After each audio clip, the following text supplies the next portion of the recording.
যোগ দিবসের পর এবার এনার্জি উইক আরো এক মেগা অনুষ্ঠানের জন্য কলকাতাকে বেছে নিলেন প্রধানমন্ত্রী। ইন্ডিয়া এনার্জি উইকের অনুষ্ঠানে যোগ দিতে জানুয়ারিতে কলকাতায় আসছেন নরেন্দ্র মোদী, এমনটাই জানা যাচ্ছে। কথা বলবো আমাদের প্রতিনিধি শ্রাবন্তী আমাদের সঙ্গে রয়েছে সরাসরি। শ্রাবন্তী, এই কর্মসূচির বিষয়ে একটু যদি বলো। দেখো, বিশ্ব যোগা দিবসে আমরা দেখেছি যে একেবারে বিশ্বমানের বিষয় ছিল এবং এরপর কলকাতাকে ফের নতুন করে সাজাতে উদ্যোগী রাজ্য সরকার। তার কারণ এই জানুয়ারি মাসে নতুন বছরে এনার্জি উইক হবে। এর আগে এটা বেঙ্গালুরু, গোয়া, দিল্লিতে হয়েছে। এই প্রথমবারের জন্য এই বিশ্ব কনভেনশনের জন্য, এই একটা সম্মেলনের জন্য কলকাতায় আয়োজিত হতে চলেছে। কলকাতা সেজে উঠতে চলেছে। স্বয়ং প্রধানমন্ত্রী থাকবেন, বিভিন্ন দেশের, সৌদি আরব সহ বিভিন্ন দেশের প্রতিনিধিরা থাকবেন। প্রায় 700-রও বেশি বিভিন্ন অয়েল কোম্পানিজ যারা রয়েছে সারা বিশ্ব জুড়ে তারা থাকছেন। এবং তার জন্য এই কনভেনশনের জন্য বিশ্ব বাংলা যে কনভেনশন সেন্টার রয়েছে সেটা যেমন তৈরি হচ্ছে, সেখানে একাধিক বিষয় থাকবে। প্রত্যেকটি কোম্পানির জন্য আলাদা আলাদা জোনে ভাগ হবে। যারা যারা বক্তা থাকবেন সেটা সারা বিশ্বজুড়েই হবে।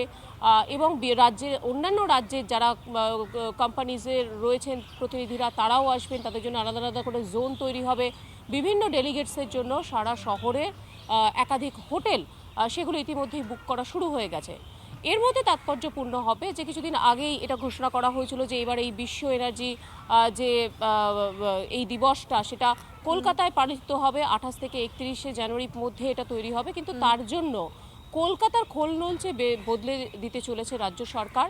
এয়ারপোর্ট থেকে যেহেতু প্রত্যেকে আসবেন, এয়ারপোর্ট থেকে বেরোবেন, শহরের দিকে থাকবেন, তারা নিউ টাউনের দিকে থাকতে পারেন, তারা কলকাতার বিভিন্ন নামি দামি হোটেলে থাকতে পারেন। এই যে এয়ারপোর্ট থেকে বেরিয়ে যারা যখন কলকাতায় আসবেন তখন আশেপাশের যে সমস্ত রাস্তা আছে সেগুলি উপরে নজরদারি করা হচ্ছে যাতে সেখানে কোনো রকম ফাঁকফোকর না থাকে। আমরা সাধারণত দেখি রাস্তার অবস্থা খুব খারাপ, বিশেষত যদি ভিআইপি দেখা যায় সেই জায়গায় ভিআইপির রাস্তার অবস্থা খুব খারাপ।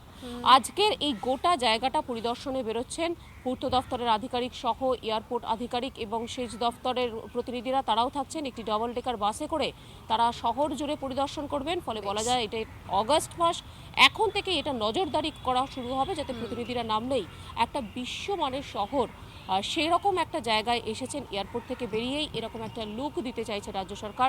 তার প্রস্তুতি আজ থেকেই শুরু করতে চলেছে রাজ্য সরকার। বেশ, আমাদের নজর থাকবে জানুয়ারির দিকে। ধন্যবাদ শ্রাবন্তী।